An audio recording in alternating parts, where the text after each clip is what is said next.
Wonderful. So if I summarize the report in a couple of sentences before we come to the recommendation, it says, yes, there is, of course, a commercial paramilitary infrastructure in pretty much all of those countries, sometimes, as in Poland, deliberately built up by the government for fear of having another conflict on the territory, sometimes simply as a commercial infrastructure. With Ukraine being in between, where you have this paramilitary infrastructure on the one hand, because it's commercially important, but also because the country is still in a conflict. It's still missing parts of its territory. On the other hand, in each of the country, you have a right-wing extremist scene. In some countries, like Hungary, they a little bit lost the cause because the government has moved too close to their agenda for them to actually make a difference. On the other hand, as in Ukraine, which would be the opposite example, is they actually setting the agenda for the government. And then you have this, and then you have these individual cases that we've seen from Germany, from Britain, from Sweden, from the US, that actually go there and train.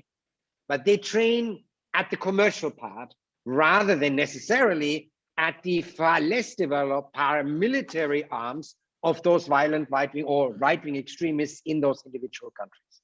Yeah. So you make pointedly 4 simple recommendations to make sure that we don't have a combination of paramilitary infrastructure, local right-wing extremist groups with more or less connections to the government, and the ability of foreigners to simply walk into the country, especially if they're violent right-wing extremists from Europe or the United States or other countries, to gain paramilitary training from their actual ideological comrades rather than individual cases where they simply pay to get trained.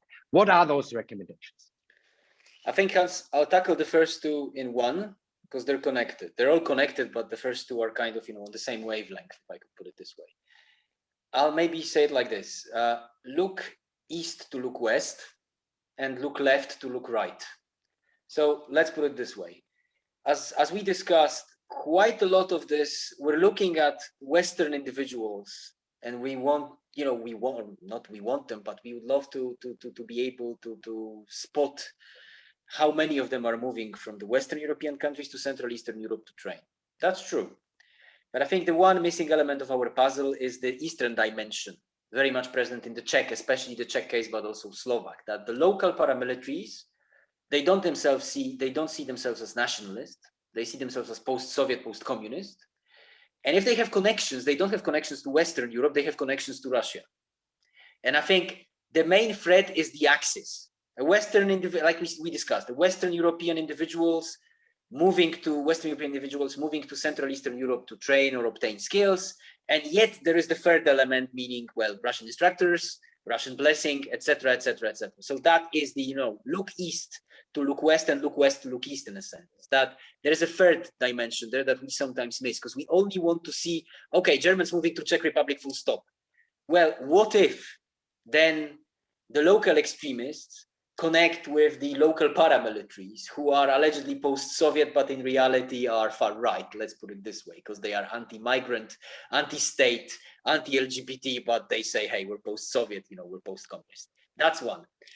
Then obviously a sub-element of that is the looking left to looking right, because allegedly those paramilitaries seeing themselves as, inheritors of some kind of a flame of the Soviet Union or the communism or socialism.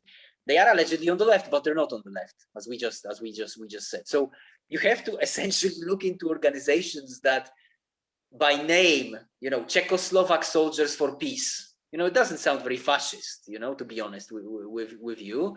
You have to look into organizations like that to actually ascertain whether they are moving towards friends with extremists in the West and the strength and assessing the strength of the Russian connection. So I think the first 2 are essentially the kind of, being aware of studying things, but not just study the local extremist milieu. That would be a good recommendation, but I think study certain aspects, the certain axis that might be coming into play, might be coming into force. Hopefully they're not, but obviously the case of the Czechoslovak Soldiers for Peace, which, who were sending members to Donbass to come back, and they had some interesting members in western part of Czech Republic which is known for get-togethers of the German extremists and the Czech extremists, you know, if all these come together, that's a kind of a bit of a nightmare scenario. So these are the first two.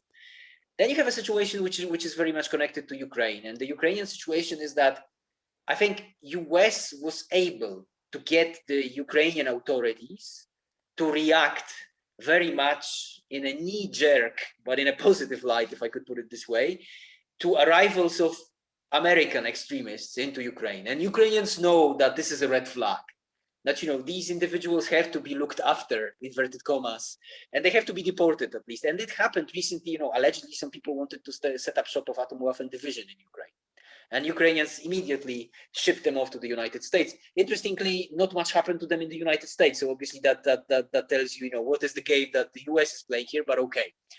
But I think Europe or EU, having the instruments it does, having the support it offers to Ukraine, financial support, it could ask for the same service from the Ukrainian security services. That if you see, you know, here's a list of individuals, or here is the status of certain groups that we're looking after. Do you see people from such groups arriving, training, liaising, etc., notify us and make sure that you act upon it. I think there is a leverage that Europe does have. So I think there's a powerful element, and I think an element of that is the sub strategy here, is that quite often people from these groups that could offer training and are far right in nature, who are not citizens of the EU, so in this case either Russian or Ukrainian potentially, but probably more Russian, they do travel around. They do go into the EU for all sorts of issues. I'm not saying maybe they don't have kids in Eton in the United Kingdom or places like that, like so many oligarchs, but they do travel around, they shop, they go on holiday, they liaise, etc., etc. Now, EU has powerful tools to actually ban them from coming. It can stop the ones whom we see as paramilitary organizers, the ones who we see as basically enforcers in a sense. I'm not saying the politicals, not essentially the politicals, but you know, there is a chance to actually look at these individuals from a more stringent point of view and deny them the access to the Schengen zone. And last but not least, I think Czech Republic does have an interesting what I would call anti-paramilitary law, which basically bars paramilitary organizations with a political intent from organizing themselves. So essentially, if you're just a bunch of hunters, yes, you're fine. But if this is Czechoslovak soldiers for peace, who quite openly were saying that we will never fight against Russia, point one, nobody knows why, then obviously that suggests political intent. And the Czech Republic basically has such a law now on the books, which basically bans organizations like that from organizing themselves. Now, obviously, devil's in the details, and obviously the detail here is that how you can prove the political intent, because such organizations will always hide and say, well, we have no political intent, we're just a hunters club. But obviously then it's up to the authorities to actually prove that there is political intent, that this is being organized for a certain political goal. It's not being organized just for fun or for actually sport, if I could put it this way. So I think my recommendation was to actually make sure that this law is being studied, and maybe just maybe there is a chance for this law being, in one way, shape, or form implemented, not only in the region, but more generally in the European Union as a kind of a benchmark in this sense, so that we are never again threatened with that kind of an activity. Yet at the same time, groups who want to organize themselves as paramilitaries are basically, well, monitored to check whether there are political motives behind their organizations. If there aren't, well, you can organize yourself. Fantastic. Final question. Let's fan out a little bit the focus here. So you've talked in this report about the paramilitary infrastructure. You worked with CEP now for quite a while, and there obviously was a very first report that you did for CEP on what motivated Westerners to go from the various radical scenes to go to the Ukraine to fight on this or the other side of the front line after 2014. Then we looked at what are these individuals doing now, and you very clearly said there is a very serious problem about relocating individuals who go from conflict to conflict to conflict. And now we looked at the paramilitary infrastructure, where you basically say both sides seem to have a problem.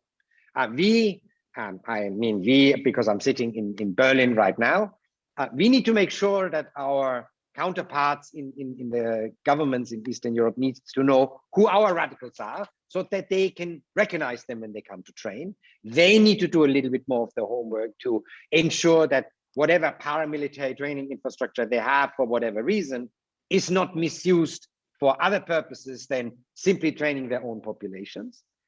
And we need to really specifically work with Ukraine because it has an added set of challenges that the other countries in Europe luckily don't have. Now, all of these research and additional research you are pulling to at the moment together in a new publications. Can you let me ask you what is here the outcome of all of this work and what we can expect next year from you? So essentially, Hans, thank you for the question. All these elements come together in a book that I'll be publishing next year, hopefully, with Routledge. The book is essentially on the foreign fighters who went to fight in Ukraine. Obviously, the focus is mostly on what I call the brown and the red foreign fighters. So it's called the brown-red cocktail. That's how the book is going to be called. So essentially, the individuals coming from what I would simplify as fascist milieu, and sometimes communist milieu, and sometimes individuals coming from the two sides and then having opinions and thoughts which are essentially what probably national Bolshevik opinions. It would be probably the best summary of this. And yes, obviously those scenes and their interconnections with the paramilitaries, or the lack of, they do form part of my research inquiry. And this is an element to be kind of, hopefully, I'm looking forward to this being published, and this should be out in sometime in 2022, because I'm tackling region by region, country by country. I go through different countries, and obviously this Central Eastern Europe is there. And at the same time, obviously, Ukraine, as you cannot write about anything related to the conflict without actually writing about Ukraine and the situation there, and also writing about the hosts of the foreign fighters. And we talked about different Ukrainian organizations, and there were certain Ukrainian volunteer battalions that hosted foreigners, not essentially along, extremist lines, but let's just say that some of them who flocked eastwards, they had interesting biographies or CVs, let's put it this way. So I think all these things kind of come together, but not essentially in this kind of well-functioning vortex or some kind of a, Shangri-La or Al-Qaeda in the East. But there are certain pieces of the pie, pieces of the puzzle that I think are interesting. And I hope to illuminate them in the book, which is going to be out next year. Thanks to, of course, CP's support and then the, and the help you've given, and the platform you've given to me and my friends' research to actually showcase this throughout 2020 and 2021.